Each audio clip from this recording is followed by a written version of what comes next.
In these clips, we see the U.S. Army 2nd Regiment, 5th Division entering Frankfurt, Germany in March of 1945.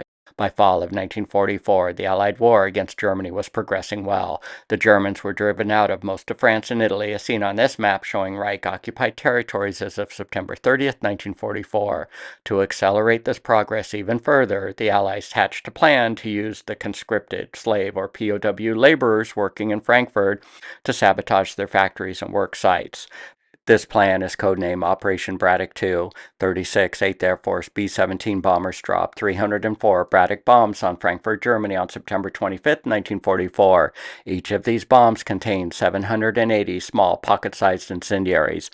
The goal was to have these laborers use these incendiaries to set fires to their work sites, disrupting the Reich's war effort. The intent of this video is to review the 8th Air Force Braddock's bombing mission, the goal of the mission, and the results of the mission.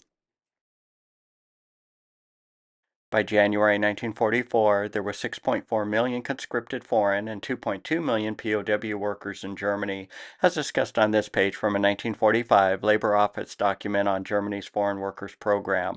This table outlines the country of origin for the 8.7 million workers, with 3 million Russians, 2 million French, and 1.5 million Poles as of January 1944. In the German armaments industry, foreign workers eventually outnumbered German workers. Without these workers, Germany would not be able to carry on their war efforts. Work conditions were harsh, with foreign workers averaging around 70 work hours per week. Worker resistance grew as the war progressed. These non-German workers were conscripted mostly against their will, and they were working in unfavorable conditions. Their discontent was ripe for sabotage recruitment, and worker opposition took many forms.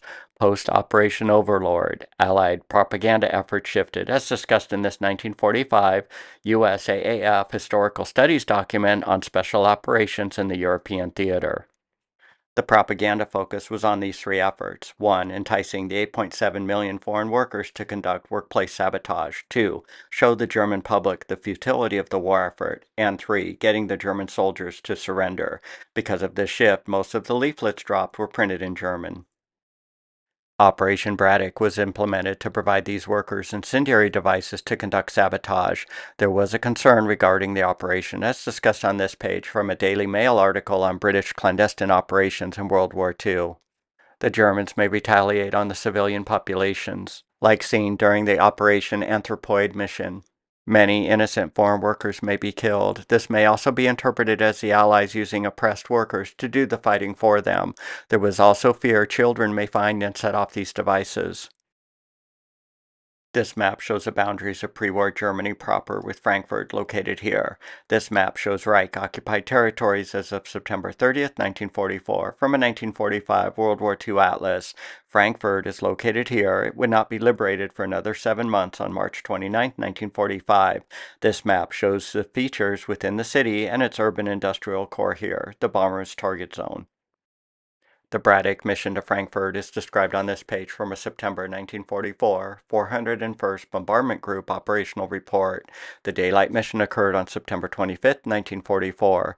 The three groups bombing Frankfurt will be dropping Braddock bomb canisters. The canisters will contain small incendiaries, which foreign workers will use to set sabotage fires at their work site.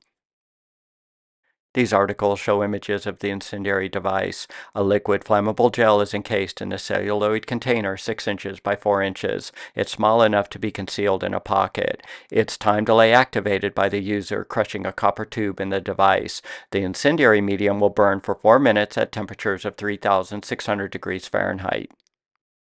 These are the instructions that came with the device. It was printed in 11 languages, given the worker nationalities expected to use this incendiary device.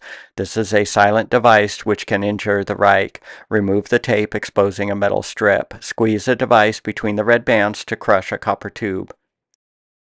Pull out the metal strip. The device is now armed. Place the device around flammable material. The device will ignite after 30 minutes. Leaflet bombs were also carried. This is an example of a propaganda leaflet bomb. Characteristics of the T-1 leaflet bomb are described on this page. The bomb is 60 inches long and 18 inches in diameter. It's fitted with a barometric nose fuse, which will open the bomb's case at an altitude between 1 and 2,000 feet. A T-1 bomb can distribute 80,000 leaflets over a 1 square mile area. The message on the leaflets from General Eisenhower to foreign workers stated, "Workers in certain areas of Germany, you will be provided the physical means for sabotage. These devices should be carefully used for maximum results. If you find an incendiary device, memorize the instructions and then destroy the instructions. Keep the incendiary device hidden and plan on where best to strike. Once you have an objective and plan in place, then strike." This table from the September 25th Frankfurt Tactical Mission Report describes a weather, fighter escort, and bomber loadout. Visibility at the target was non-existent due to 10/10 cloud cover. The bombers were escorted by fighters, but no German fighters attacked the bombers. Bombing results were unobserved due to cloud cover. 36 B-17 bombers released a total of 304 Braddock bomb canisters and 50 leaflet bombs. That's a total of 236,880 incendiary devices scattered over Frankfurt, given that each Braddock bomb canister held 780 incendiary devices. This image shows bomb canisters in free fall and the 10/10 cloud cover over the target. This map shows a briefed and actual route to and from Frankfurt with the checkpoints timestamped.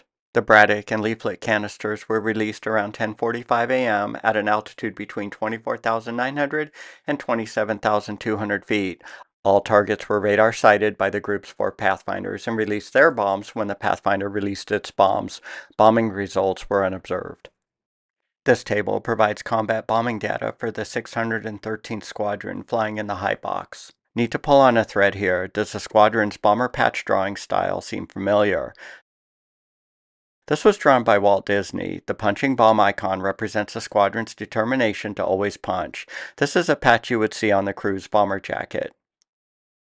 The 12-plane high group dropped 105 Braddock bombs and 10 leaflet bombs. The bombs were released at a bomber speed of 150 miles per hour, indicated airspeed at an intervalometer spacing of 200 feet, desiring the bombs to scatter the incendiary devices and propaganda leaflets over a large target area. Crew comments from the mission include, the chaff dispense seemed to reduce the flat gun's effectiveness. The 160-pound Braddock bombs wobbled when released and opened when just clear of the plane. Since they were lightweight, they did not fall fast enough. Planes flying in the low box cleared a canister by only 100 yards. The powdered eggs served at breakfast were cold. So how effective was the one and only 8th Air Force Braddock mission? Just after the Frankfurt bombing, the Allies broadcast a fake radio story to start the operation. Spoofing a German radio station, they said mysterious fires were raging all over Germany.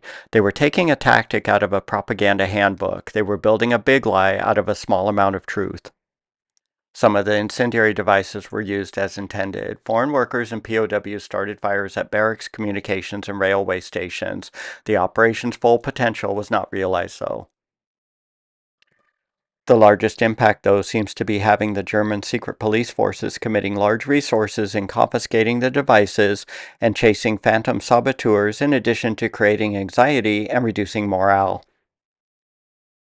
Operation Braddock turned into more of a psychological warfare operation rather than a sabotage operation. If you have found this Braddock bombing of Frankfurt story interesting and informative, please consider supporting the channel by liking, commenting, and/or subscribing to World War II U.S. Bombers.